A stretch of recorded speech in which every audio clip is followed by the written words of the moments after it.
মানহানির অভিযোগে ১২৭ জনের বিরুদ্ধে আইনি পদক্ষেপ নেওয়ার হুঁশিয়ারি দিলেন ঢাকাই সিনেমার আলোচিত নায়িকা মিষ্টি জান্নাত। বুধবার ২৫ জুন অফিসিয়াল ফেসবুকে দেওয়া স্ট্যাটাসে এই তথ্য জানান এই অভিনেত্রী। মিষ্টি জান্নাত লেখেন, কিছু পেজ সো কল্ড জার্নালিস্ট নামক ভিউ ব্যবসায়ীদের নাম, কিছু কন্টেন্ট ক্রিয়েটরের নাম সহ ১২৭ জন আমার পেজে বাজে কমেন্টকারীর স্ক্রিনশট, লিঙ্ক সব এন্ট্রি করা হয়েছে। সাথে কিছু সো কল্ড ফেসবুকার, টিকটকারের নাম নিয়ে আমার লয়ার এবং আমার ফ্যান ফলোয়ার পরিবার কাজ করছেন। অতি শিগগির এদের আইনের আওতায় আনা হবে আমার মানহানি করার জন্য। বর্তমানে দুবাইয়ে ছুটি কাটাচ্ছেন মিষ্টি জান্নাত। সেখানে সফরে যাওয়ার পর বেশ সমালোচনার মুখে পড়েছেন এই চিত্রনায়িকা। সোশ্যাল মিডিয়ায় নেটিজেনরা বিভিন্ন রকম বিদ্রূপমূলক বাজে মন্তব্য করছেন।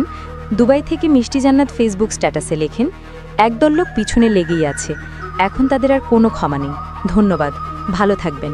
বিস্ময়কর ব্যাপার হলো, মিষ্টির এই পোস্টে নেটিজেনদের অনেকেই নোংরা মন্তব্য করেছেন। ২০১৪ সালে লাভ স্টেশন সিনেমার মাধ্যমে রূপালী পর্দায় ক্যারিয়ার শুরু করেন মিষ্টি জান্নাত। এরপর থেকে নিয়মিত কাজ করে যাচ্ছেন। অভিনেত্রী পরিচয় বাইরে মিষ্টি জান্নাত একজন দন্ত চিকিৎসক।